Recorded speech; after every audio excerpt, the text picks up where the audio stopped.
We have been persuaded by some that are careful of our safety to take heed how we commit ourselves to armed multitudes for fear of treachery.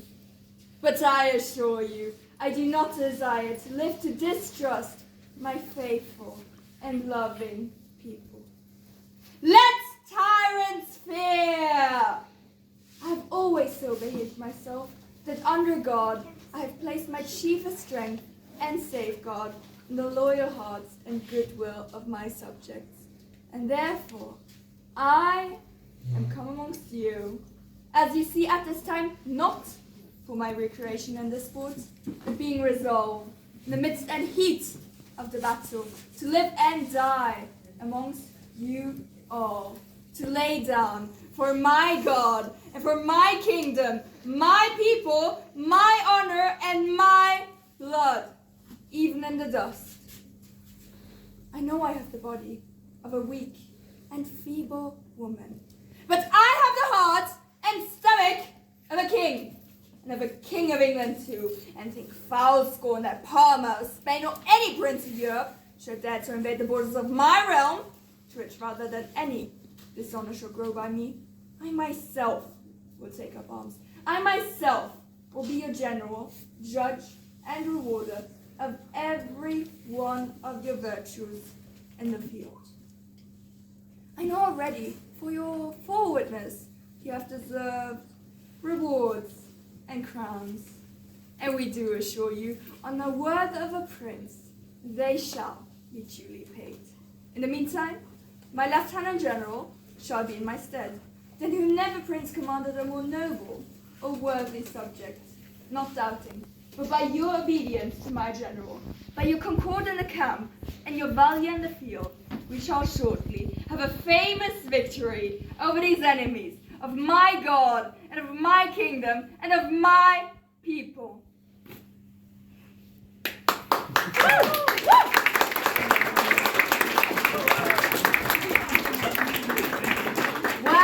Well. Here we are, Albion, England for the commoner, the reign of Gloriana. In the midst, an actor turned poet, on the brink of what aeons of curricula and playhouses will once soon prove to be an international hit amongst old and young, Master William Shakespeare.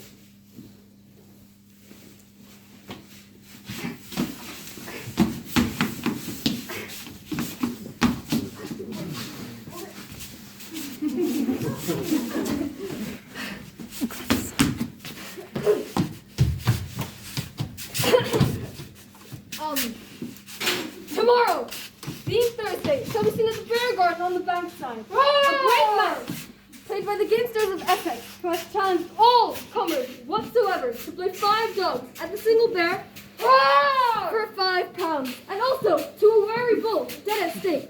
And for your better content, shall have pleasant sport with the horse, and ape, and whipping of the blind bear.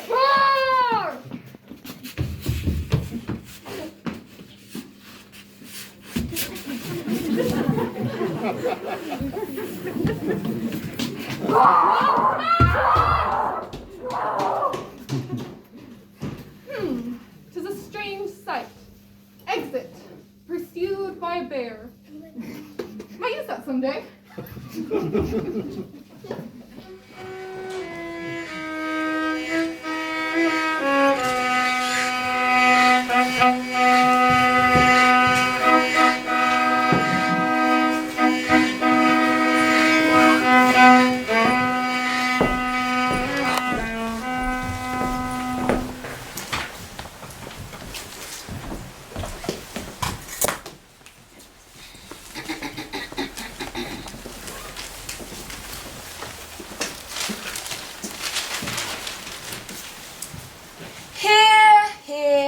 Citizens of Munich. The plague rages in town tonight, and it hath caused, miraculously, none of us to be absent tonight. May you all enjoy the show.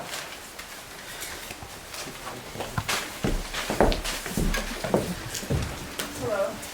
Hello. How's London? Okay, I guess. How's Kemp? The usual. Burbage. Happy? I'm not quite sure. Never quite sure with him. No. In a bad mood like always.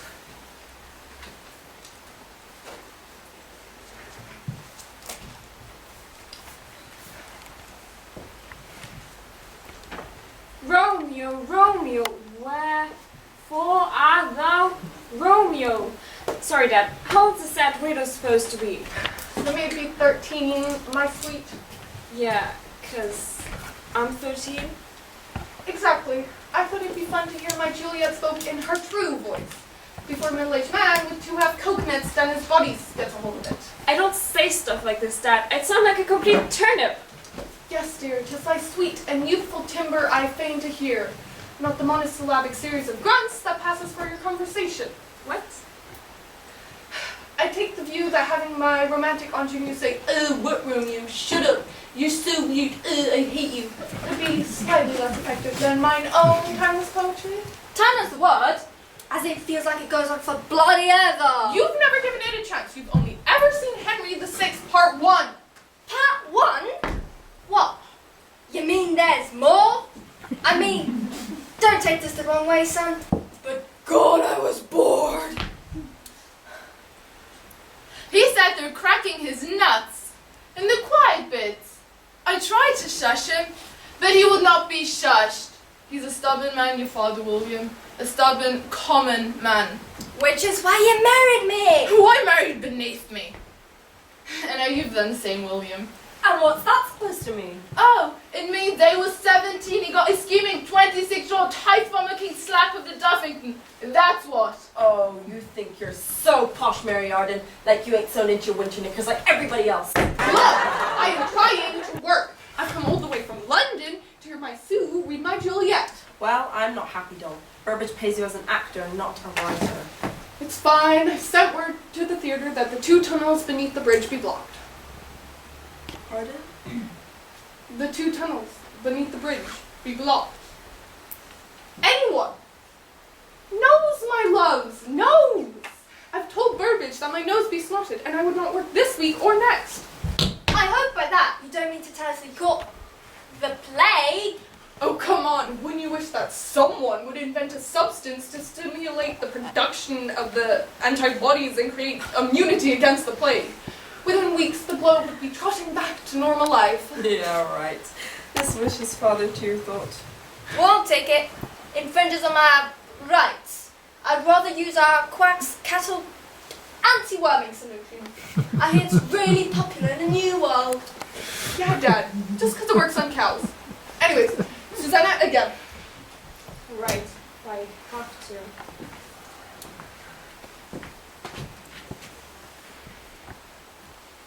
Romeo, Romeo, wherefore art thou Romeo? Dad, nobody talks like this. It's poetry! Sometimes I read to you to read.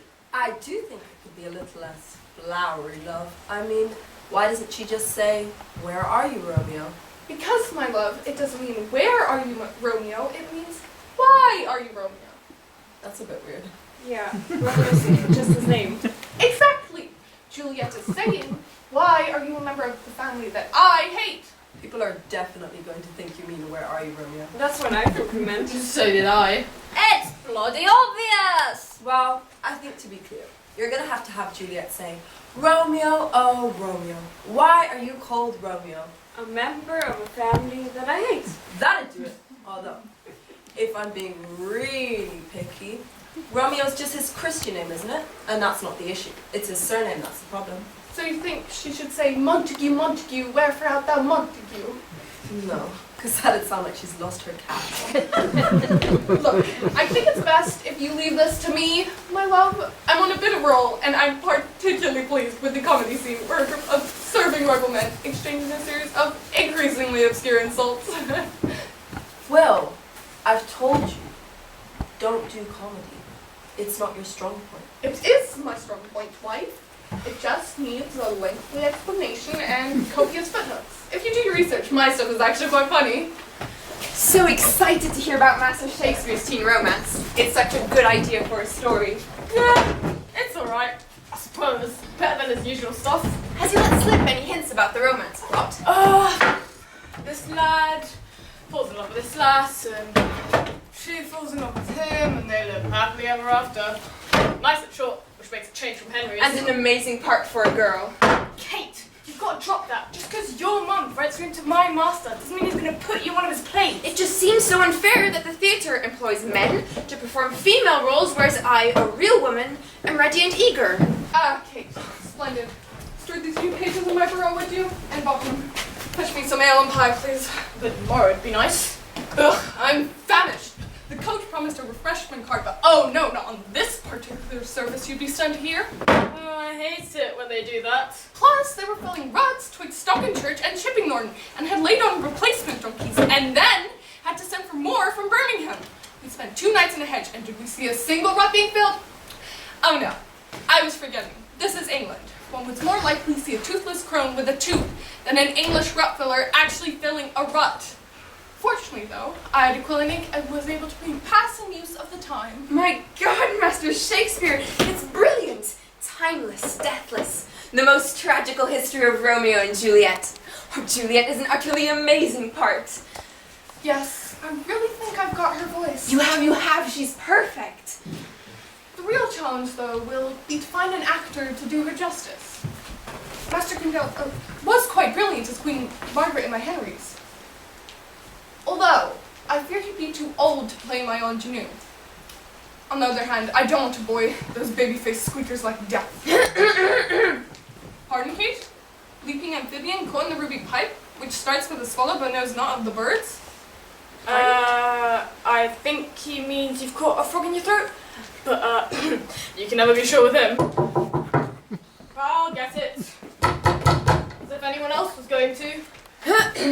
What? I was hinting that the answer to your Juliet dilemma could be... Oh, Kate, don't go there! Lady acting is illegal! Besides which, girls can't act. Suppose they cannot practice law, cure the sick, handle financial matters, or stand for any office. But no woman has ever been allowed to try any of those things. Because they can't do them! What bodykins, Kate? What's not to get? Now please, forget this nonsense and let me concentrate. Master Robert Green is without. Rob Green? Does he hate my gutlings? What does he want? Master Shaky Poet. What, if you please? Shakespeare, Master Green, my name is... Shakespeare. I know your name, Sirrah. I was addressing you by trade. Shaky Poet. Just as I would address a house builder as Master Builder, or a ship's carpenter as Master Carpenter. And, what would you call a bear baiter, Mr. Green? Why, Masturbation. See what I did? That's brilliant. Loved it. But enough of such merriment, Sirrah. The third Sunday after Lamington Eve approaches. You have sent word that you have written the play that I commissioned, all by yourself. You sound surprised, Master Green. Well, 'tis only that all of London's poets are university men. Cade, Nash, Beaumont, Marlowe, mine own exquisite self. Whilst you, sir, are a country bumsnot, an orc of Avon. Swan of Avon, rather. Woe to Albion, the sceptred isle doth bustle with talent. Yet a gaggle of snooted pamperloins from only 2 universities snuffle all the influence, jobs, and cash. It is as it should be, and as it ever will be, Sirrah. Ever will be, Master Green. I hardly doubt that centuries hence a tiny clique of Oxbridge posh boys will be running everything. Come now, the appointed day approaches. I would fain have sight of your play to ensure the Queen's person be not offended. Offended? My play's a eulogy! Lisbeth love it! If she sees it, Christopher Marlowe, a university man of proven genius, is also promised to play. Kit. Come now, I'm a busy man. Give me your play. Absolutely, hear it. I have it, but I thought it might not be better off to drop it off later. Later, Sirrah? Why later, pray? Just wanna give it a final polish, you know, dotting I's, crossing T's. At Cambridge, we tend to dot our I's and cross our T's as we go along. I still have a few more days. But a few, sir. The Queen has taken to her bed with a chill. She wants this play to cheer her up. And she shall have it. Good day.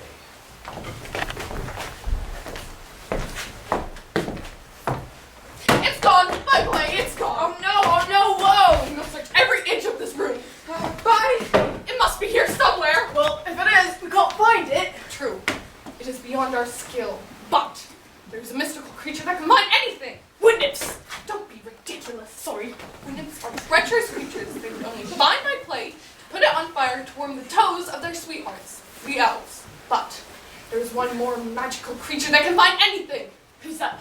Why, to find it, we must only take man and add woe. Know you of which creature I speak? Someone sad?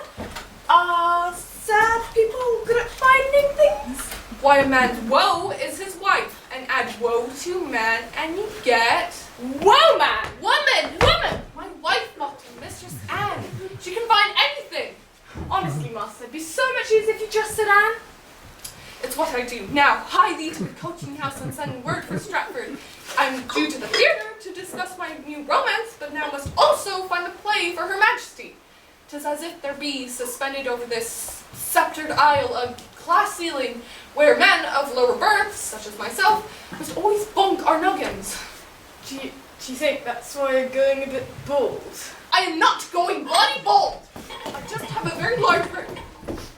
The ball shall be mine.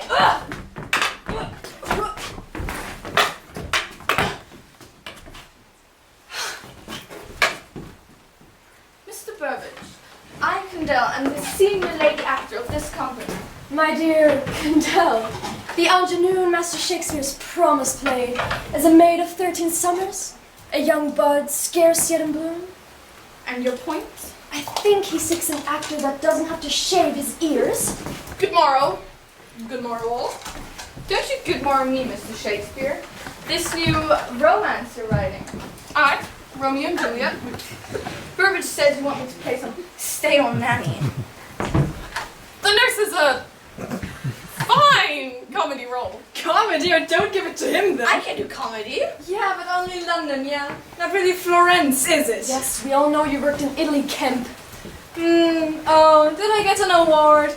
Can't remember. Oh, that's right, I did, yeah. A proper one. Not English, Italian, yeah. Commedia dell'arte. Heard of it? Ever since you became big in Italy, Kemp, an insufferable Smuggington that has become. Yeah, but an unsufferable Smuggington who's big in Italy. Mr. Shakespeare, I'm the senior lady actor of this company. I insist on playing Juliet. Look! The play isn't even finished yet. I'm stuck on the character of my Romeo, and what's more, as yet, I don't have an ending. Surely our young lovers will live happily ever after? Well, that's the obvious ending. Yes. The ending the crowd will want. Yes. So I thought I'd kill them instead. Kill them?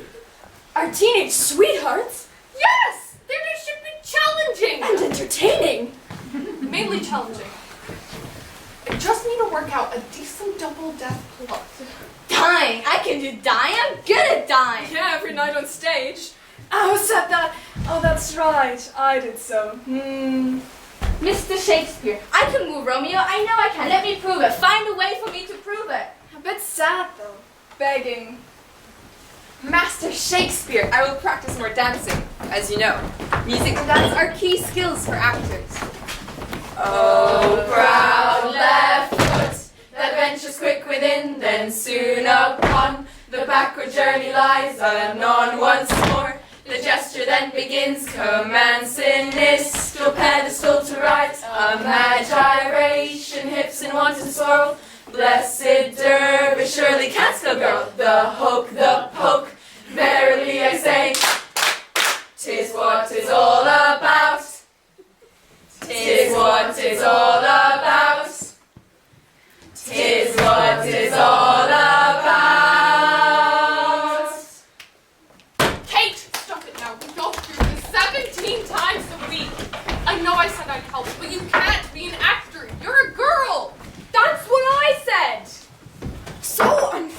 morning I'll let myself in. Oh, Kit, no, always welcome. Always. Good morrow, Mr. Marlowe. Mistress Kate. It's brilliant to see you, Kit.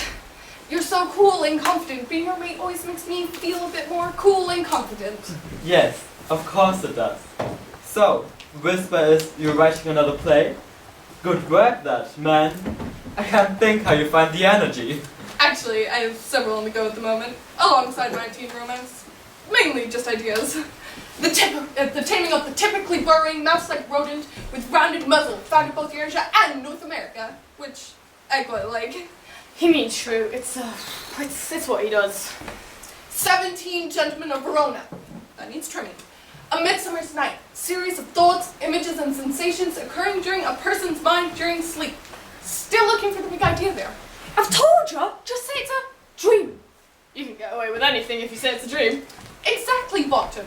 And that's why I hope my quill doth wither before I resort to such a lazy cop-out.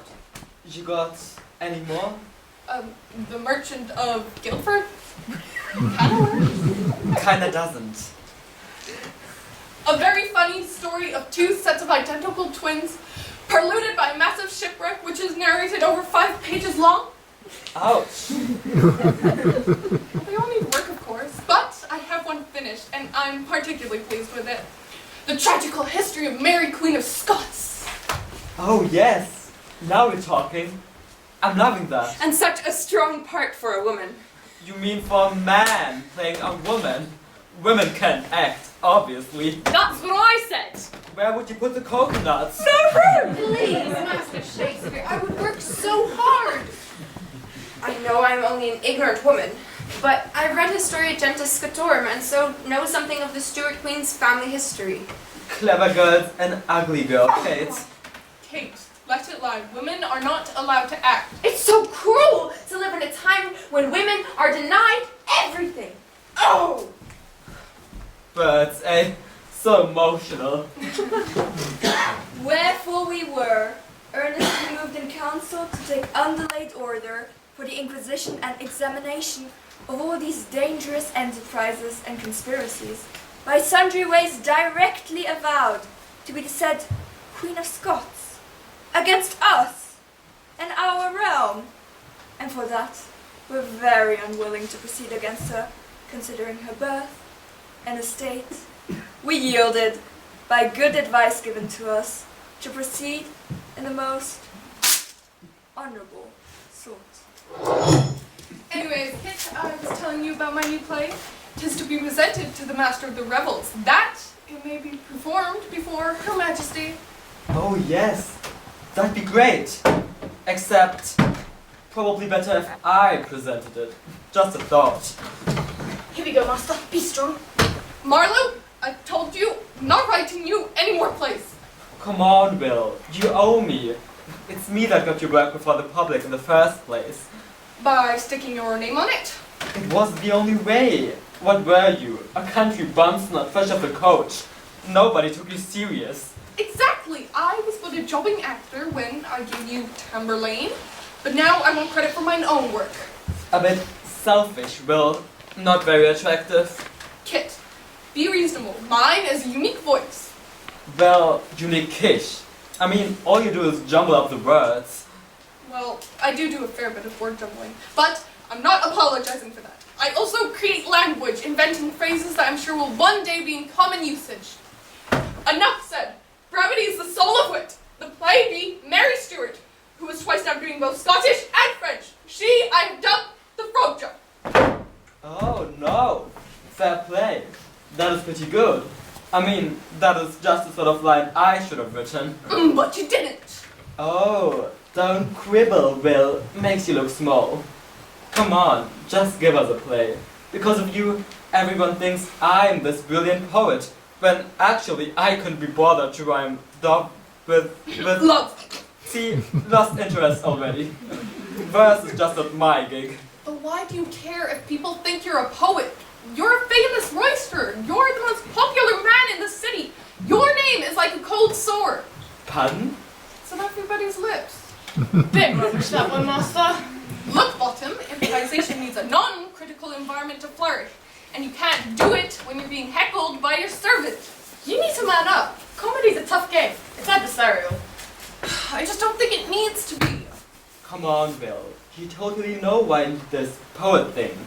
It's my cover. Oh, right. I was forgetting. You're a secret agent.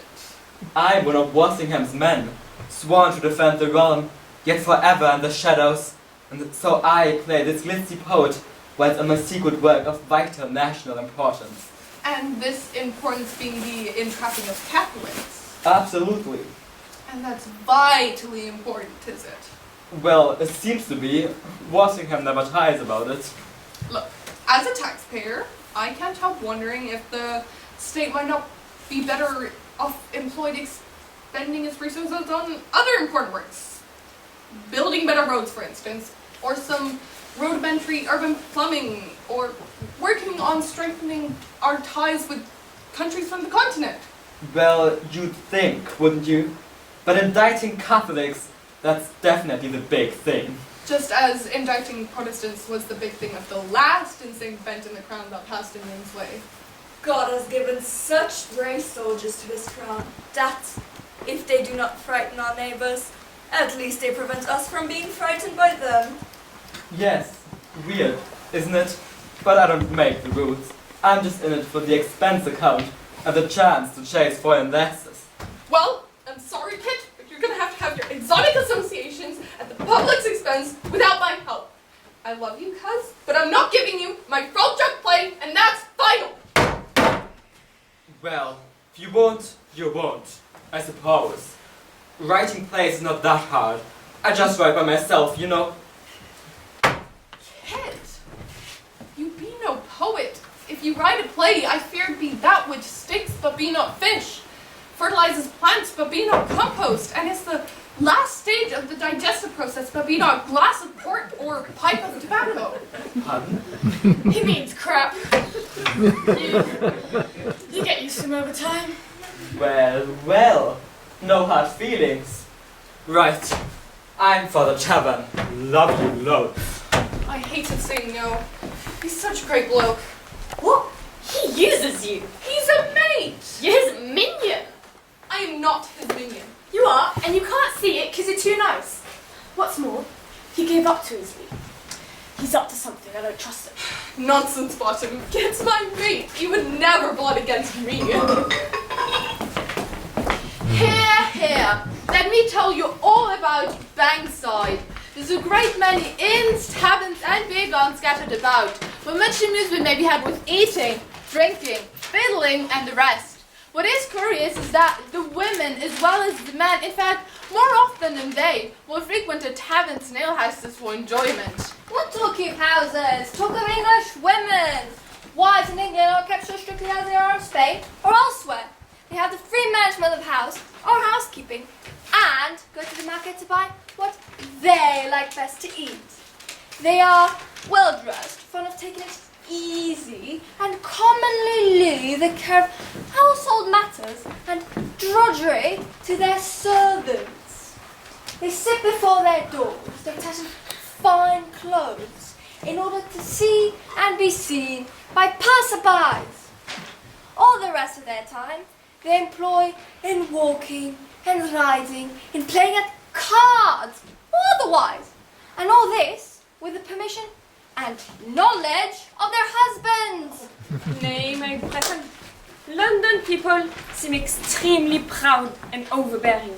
And because the greater part, especially the tradespeople, seldom go into other countries, but always remain in their houses in the city, attending to their business, they care little for foreigners, but scoff and laugh at them.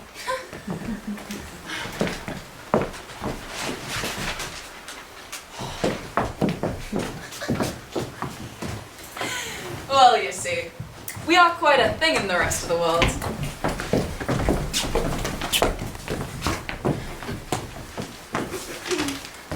I would not have my sheep branded by any other mark than my own, or follow the whistle of a strange shepherd. Down with her, Catholic traitor! Down with Mary, Queen of Scotland! Hang all the Stuarts! Anyone care for a jig? Look to your consciences and remember that the theatre of the world is wider than the realm of England. Yes, go on. Great lines. I think you'll find these be my lines. Kit, why didst thou steal my work? I can't bear it. I'm sorry, Mr. Shakespeare, but I stole your play and I hate myself. But Mr. Marlowe promised me the female lead and I just wanted it so much. Because it's my dream. Steal the play, Katie? Steal the play, Katie? Steal the play? A girl? To play a girl? It's outrageous! Why would you put the coconuts? Well, here's your playback. And now have feelings, eh? Oh, so does this mean we can still be mates then? Bloody hell, Master. Why don't you send him flowers already? Of course you can still be mates. Kate, you're gonna have to toughen up if you want to cut it in a man's world. Can't be all teary and collapse over a bit of overacting. I beg your pardon? Such an outrage. Actually, I was brilliant. Fact.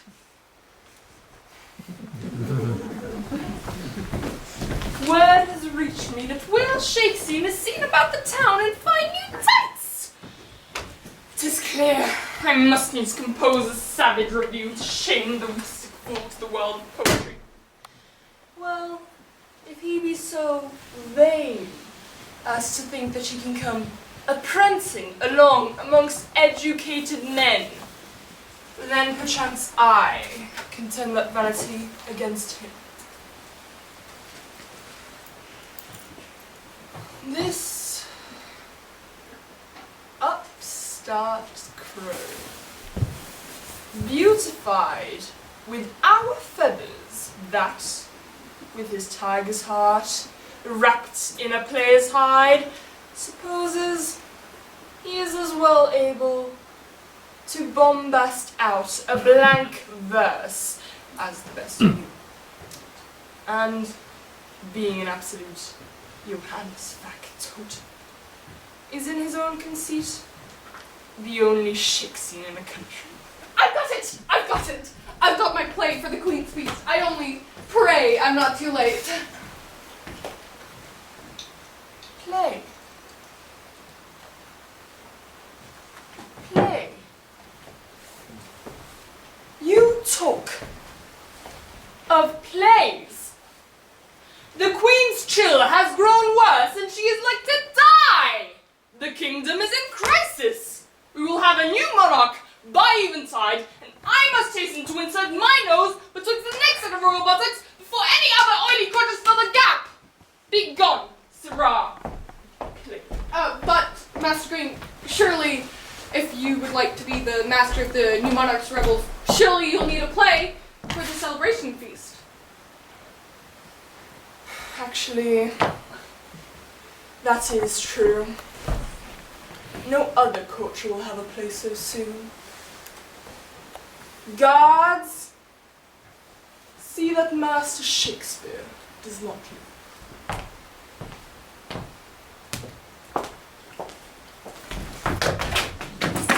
Now, quick thinking, Master. Your play will be the first of a new reign. Pretty posh way to kick off your new solo career. Yes, it really is a brilliant opportunity. I wonder who the next king will be. Unless it's another bird. No chance of that. The succession has been settled since the Queen passed childbearing age. There survives a great-great-grandson of Henry VII, James VI of Scotland. In fact, he'll be James I of England. James of Scotland, Master. Yes, Bottom? I'm just thinking, and I may be wrong and all, because, you know, I'm a groundling and it's all crap for us whoever's on the throne, but isn't he a Stuart? Yes, that's right. Son of Mary Stuart. Mary Stuart, who, your play, slags off as a frog jock queen and a Catholic traitor? Demanding all Stuarts be hanged? Oh God, I'm on the wrong side of the family tree. And you head on the coins? And you head in the hand wastebasket? I've got to run. We must burn the play. No fire, it's summer. Then dissolve it in quicklime. Yeah, because obviously I've got a wheelbarrow full of that in my bag.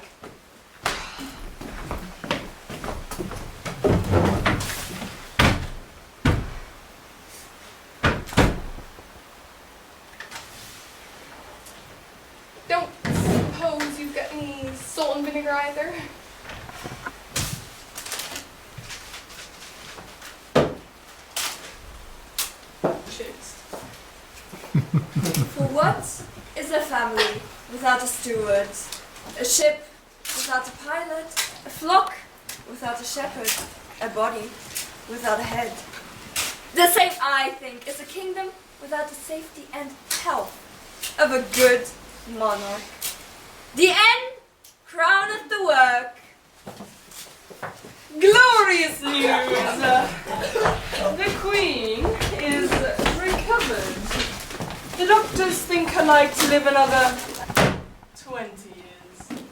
As for you, Master Shakespeare, you have more luck than you deserve. For the first thing the Queen has asked for is a play. Oh, I had it. But it's been stolen by wood nymphs. Master Shakespeare,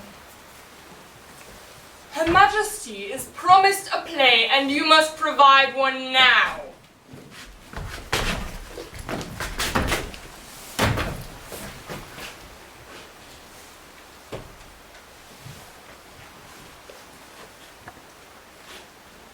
Titus Andronicus. Interesting title. What's it all about?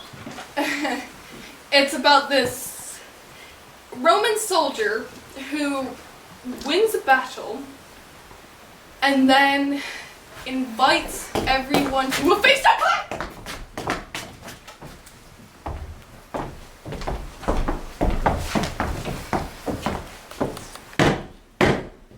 Know ye that the Parliament at Westminster have given us to understand that felons, thieves, and divers other malefactors and disturbers of the peace, who in aforesaid city, He means London.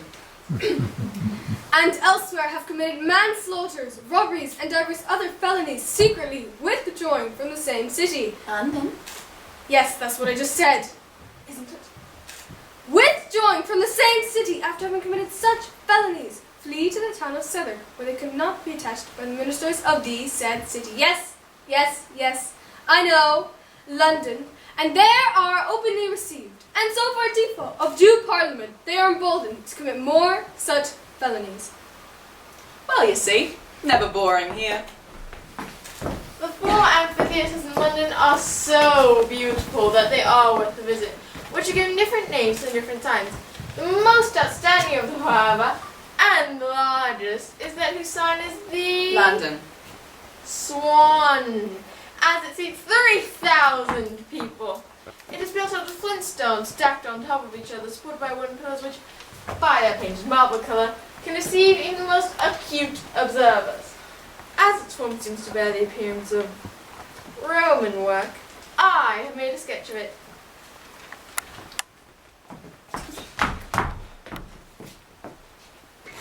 Not sure anyone will consider that worthy to be studied. I mean, that's just a drawing of an old playhouse, isn't it? The playhouses are so constructed that they're put on a raised platform so that everyone has a good view. There are different galleries and places for whoever cares to stand below. Only pays 1 English penny. But if he wishes to sit, he enters by another door and pays another penny. Well, if he desires to sit in the most comfortable seats, which are cushioned, well, he not only sees everything well, but can also be seen. Then he pays yet another penny at another door. Yes, that's what I just said, isn't it? I mean, here, just look at this sketch. I hear ye, Master DeWitt. Playing is such an ornament to the city, which strangers of all nations repairing hither, report even their countries, beholding them here with some admiration. For what variety of entertainment can there be in any city London. of Christendom? Yes, thanks. Could you let me finish, please? So yes, London. By the way, where are you from? Frankfurt. Ah, interesting. Do they have playhouses there as well? Sure. Very interesting.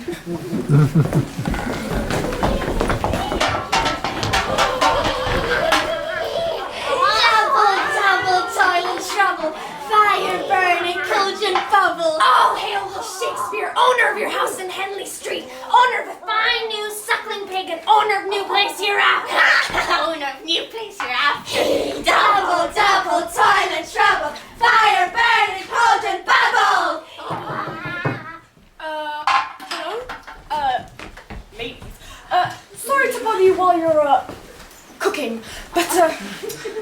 My master's all of a doodah, and he thinks Robert Greene suspects him of murdering the next English monarch. Tell little Shakespeare to fear not. No man born of women shall accuse him of this crime. Ha, sounds all right then. What's in the pot? Eye of newt and toe of frog. Wool of bat. Oh, sounds lovely. Can I have a bit?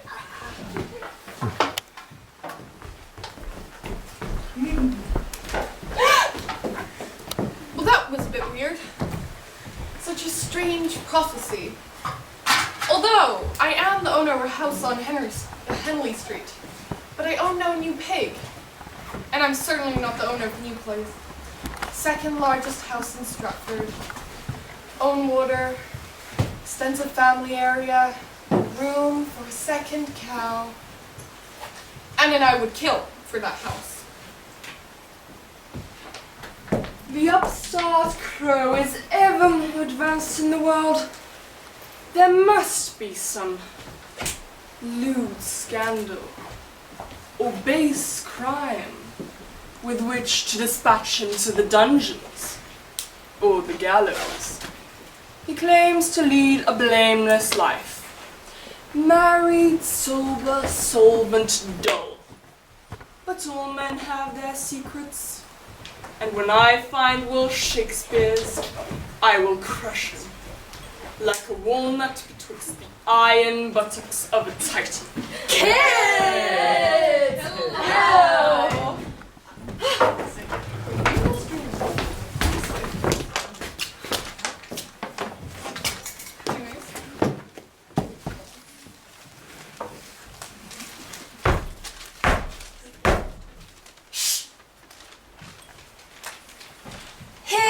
Here.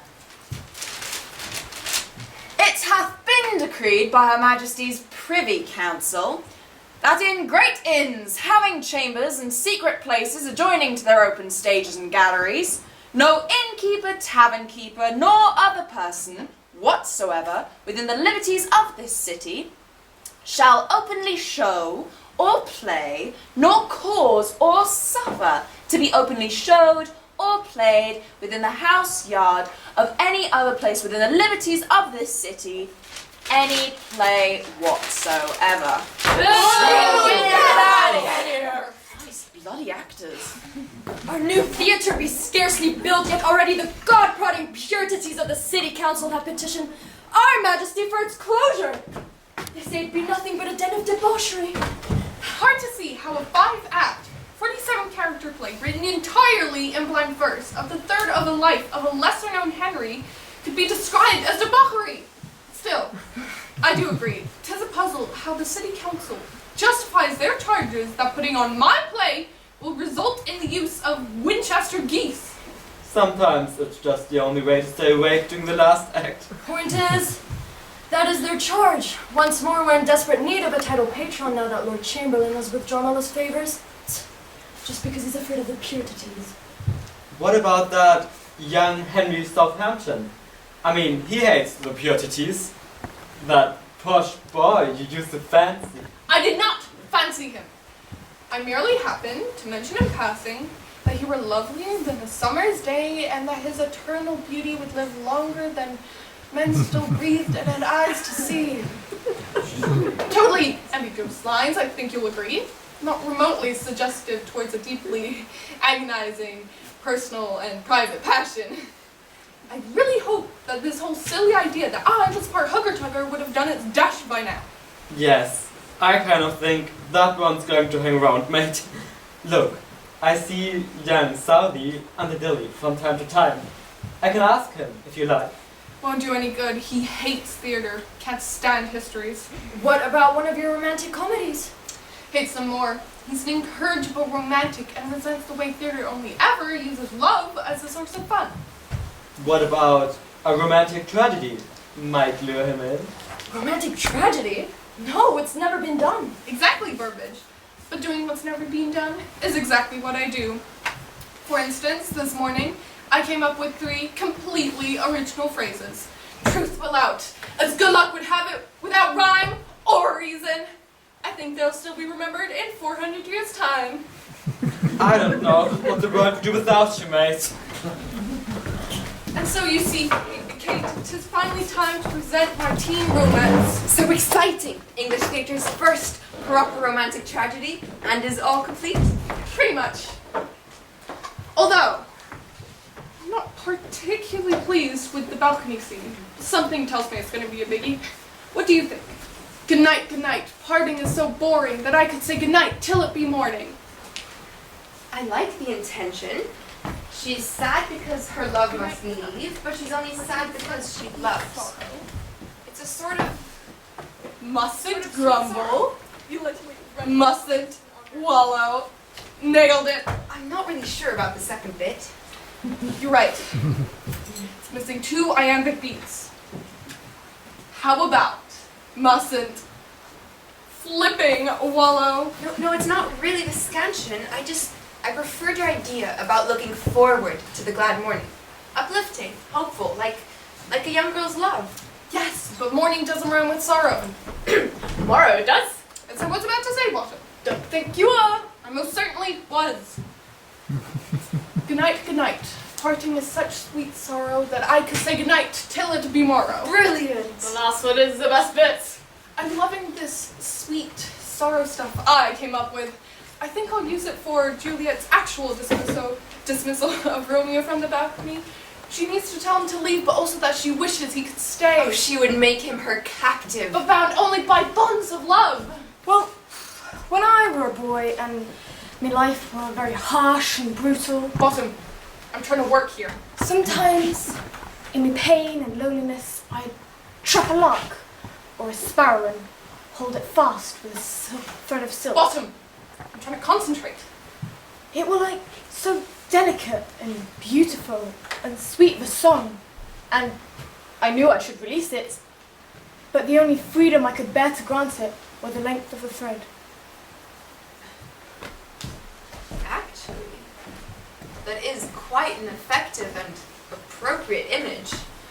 Well, yes, I suppose I'll just work a pinch. I'll just bung it in there for now until I can think of something better. What do you think? You know, I think this Romeo and Juliet could be as big as Richard III was. Bigger even. Yes, finally, another proper hit. And I owe it all to two wonderful women. Susanna. I, Sweet Sue, but also Kate. Kate! I thought you were going to say me, because of the sweet sorrow and loving jealousy of our own courting days. Of course, absolutely. Although, our courting days weren't exactly days, were they? More like hours, really. Minutes, to be fair. I came round, buy a chicken, knocked you up in the barn, and then next thing we knew it, we were walking down the aisle with your dad's pitchfork prodding me in the behind. We found love, didn't we? Of course, and of course you are the inspiration for my Juliet. In a very abstract sense, of course. I only mention young Kate because her faultless readings have inspired me.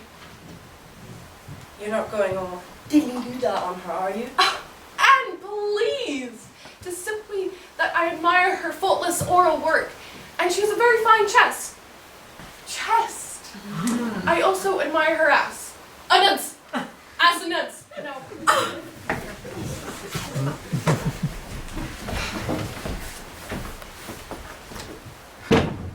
Juliet! Me! Oh my goodly godlingtons! Thank you, thank you, thank you! This be so unexpected! And yet, by my troth, it be not unexpected at all. For first, did I revive his interest in the play by invoking the image of his sweet Susanna. Then, did I ensure that every word he writ, I spoke until he could hear his Juliet in no other voice but mine. Well, let's face it, Kate. 'Twas you who revived my interest in the play, that by invoking the image of my sweet Susanna, and then every word I had writ, you had spoke until I could hear Juliet in no other voice but thine. God and good. You better not wreck his lines. But the main thing is, how are we going to sneak me into Burbage's company? Girly acting being illegal. And we must also deal with Mr. Condell, who, as you know, is as anxious to play Juliet as you are. He's even had his nostrils waxed. But methought last year, when you first considered the casting of the role, you deemed Mr. Condell too old to play the ingenue. Ah, but that was before he became an investor in our new theatre. As a stockholder, he has a casting veto. Or, in this case, a casting ego. He'll insist on playing the female lead. But he'll be a dreadful Juliet. Exactly! Likewise Mr. Burbage as Romeo. For of course you'll expect the title role. And much so, I do admire him. He'd be very old and fully 27 stone. So, you're saying that although Mr. Burbage and Mr. Condell be wrong for the teenage lovers, being middle-aged and most hairy, they'll insist on playing the title roles? Yes. I'm beginning to think that actors might be slightly vain and self-obsessed. Oh no, I simply cannot agree. Actors are very, very special people. And so they will tell you at exhausting lengths, vanity thy name is actor, and 'tis their vanity that will undo them. Oh, Romeo, wherefore art thou Romeo? Mr. Burbage, Mr. Condell, I see you're ready in rehearsal. Indeed, Mr. Shakespeare, and I have good news. Kit Marlowe sends word that the Earl of Southampton, for who you've written and dedicated many poems to, Platonically? Yes, I certainly never fancied him. will be attending thy opening night, and if he approves of your play, will be our new patron. How can he not approve with you and Mr. Condell in the title roles? For of course, above all, Burbage and Condell must play the title roles. Obviously. Which is why I wonder why you be bedecked as the minor juvenile love interests. Be you working on the blocking of the two unknown beginners who will play the kids? Kids, will Romeo and Juliet be the title roles? Oh, I see you're working off that old draft. Yeah, that's all changed. What's changed? The title. It's not called Romeo and Juliet anymore. It's called Prince Aeschylus and the Nurse. Prince Aeschylus. Is he in it? Is he in it? Is he in it? He's only the voice of stability and authority who restores the natural hierarchical order. Well, that does sound rather important, and it is the title role. Of course, absolutely. Probably. I mean, the nurse does have some fine lines and title role, you say. Absolutely. Now, we need to audition for the juveniles. I know who you want for the girl. There's a new lad rowing them across the river at the curtain. Augustine Snotillon gave us superb Isabel and Tommy Kid's new Spanish tragedy. Superb! I thought he was the tragedy. Too showy, no death. We'll need to keep an open mind. Likewise for Romeo. There, I must draw the line. He may no longer be the title role, but Romeo remains pivotal. We'll need an established company member, a genuine draw card. Oh, maybe someone who's big in Italy. Who said that? Oh, that's right. I did so.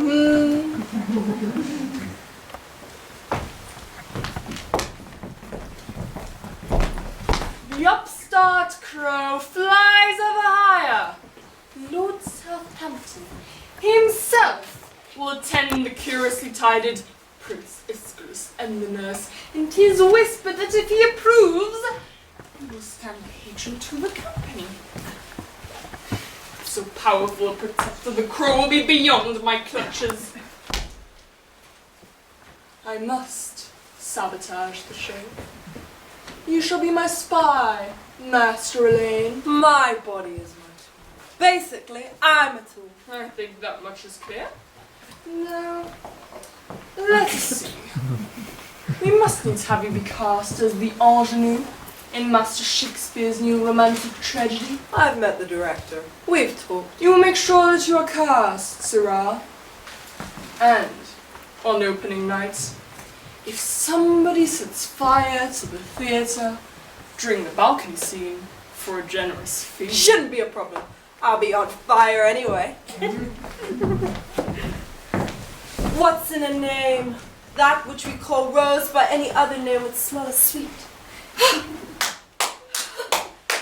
Thank you. Most impressive. That's exactly what it takes to be a star these days. There's no doubting that. Well, he is a stunningly good-looking actor. As I said, he has exactly what it takes to be a star these days. I disagree, Burbage. He has no substance, no depth. Only comes from an established acting family. He clearly knows how to wear a ruff. I am decided. Edward Alleyne, be your Juliet. Hold your hand, Burbage. There be one audition remaining. Not as pretty as the other boy. We'll hear him. Come, gentle knight. Come, loving black-browed knight. Give me my Romeo. And when I shall die, take him and cut him out in little stars, and he would make the face of heaven so fine that all the world would be in love with night and pay no worship to the garish sun. Oh, I have bought the mansion of a love. My heavens! 'Twas brilliant! The young boy maketh a very window into the heart of a young woman, and through its prism to inspire the very essence of the female soul? How came he by such talent? What is the secret behind his acting craft? He didn't go to Eton, hasn't got a pretentious name, doesn't even look all that weird. He's a girl, Burbage, I swear he's a girl! Oh yeah, I'll show you who's a girl. You're possible. Not proud of this bad boy when he's out.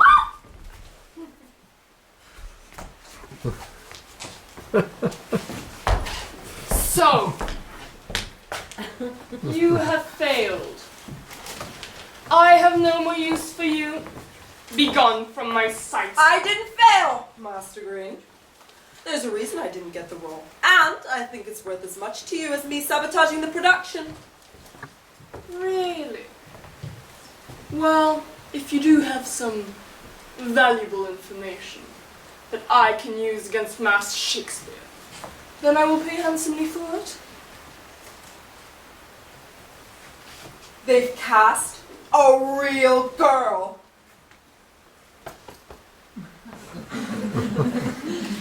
How can you be sure? Oh, happy day! The crow is in my clutches! If they dispose a girl upon the stage, all those involved will be arrested. Lord Southampton will flee in fear of association, and without a patron, Burbage and the crow will be at the mercy of the purity. Exactly! My monies, please, Master Green. My dear Edward, the thing about making a transaction is always to demand payment before delivering the goods. You, I'm afraid, have already given me your valuable information gratis, and now have naught to say. You're giving me nothing! On the contrary, I'm giving you a valuable lesson. Good thing. So, the Capulet ball. Tybalt has departed in disgust. Romeo, fearless in his enemy's house, spies exquisite Juliet across the room. Instantly is smitten, the gadsome youth hath found true love. Their eyes meet. He approaches her. He takes her hand. The world stands still. He speaks. Congratulations, you've been pulled. The line, Kemp, is if I profane with my unworthiest hand this holy shrine, the gentle sin is this, my lips, two blushing pilgrims, ready stand to smooth that rough touch with a tender kiss. Yeah, and my line's better. Kemp's line was rather more succinct. Yours is a tad obscure. Oh, very obscure. Like mad obscure. It is not obscure at all. Romeo sees Juliet's hand as holy, like a shrine. He says that if she is offended by his touch, she should imagine his lips, two visiting pilgrims, and let him kiss it better. You're joking. That's what it means? That's amazing. I had no idea. Nor me. Juliet coquettishly replies, Good pilgrim, you do wrong your hands too much.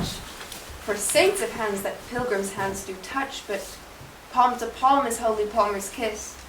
Their hands meet, palm to palm. That's sweet. and of course, there's a highly amusing internal pun. Pun.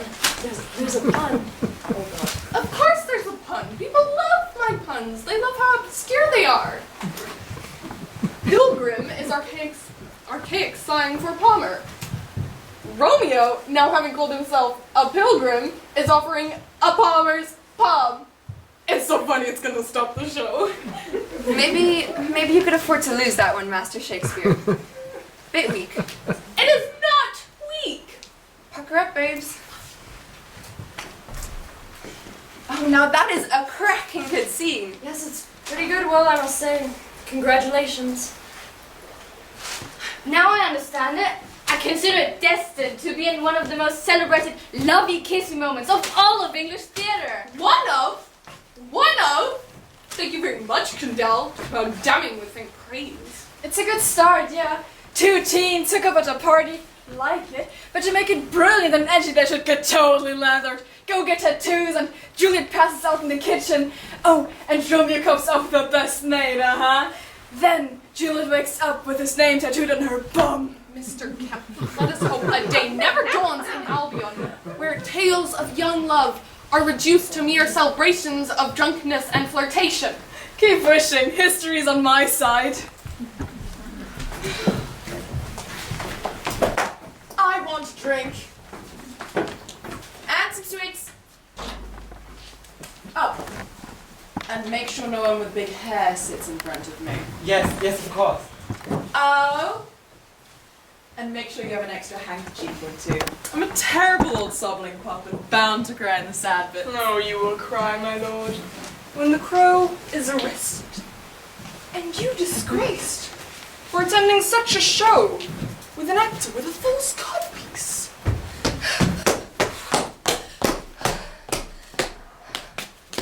Roar! Roar! Roar! Sweet, made by Mr. Possum himself. Here you go. Thank you, peasant man. Get the bogey-flavored one for that. And Her Majesty. Poison! He's trying to poison me.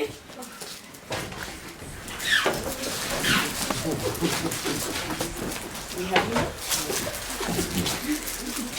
Thank you.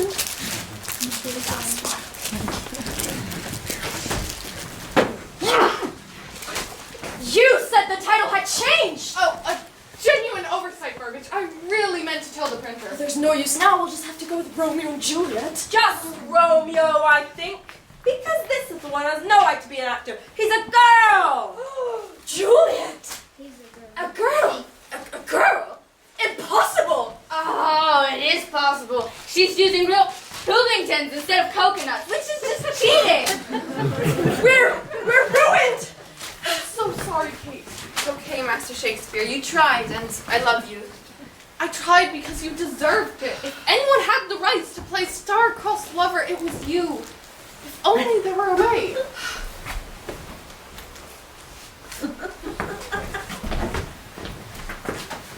Oh my god, he's gonna pull her. Yeah, love it. Stop the performance! A heinous offense is being committed. The personage playing Juliet is a girl. How dare you, sir? I shall sue. Elaine. Valuable lesson in life. Actors always win. How dare you interrupt this beautiful play with such foul slander? Guard, arrest him. My lord! My lord Southampton! And now, can we get to that kissy bit? If I profane with mine worthiest hand this holy shrine, the gentle sin is this. My lips, two blushing pilgrims, ready stand to smooth that rough touch with a tender kiss. Still can't see how I got myself locked in the privy. Funny that.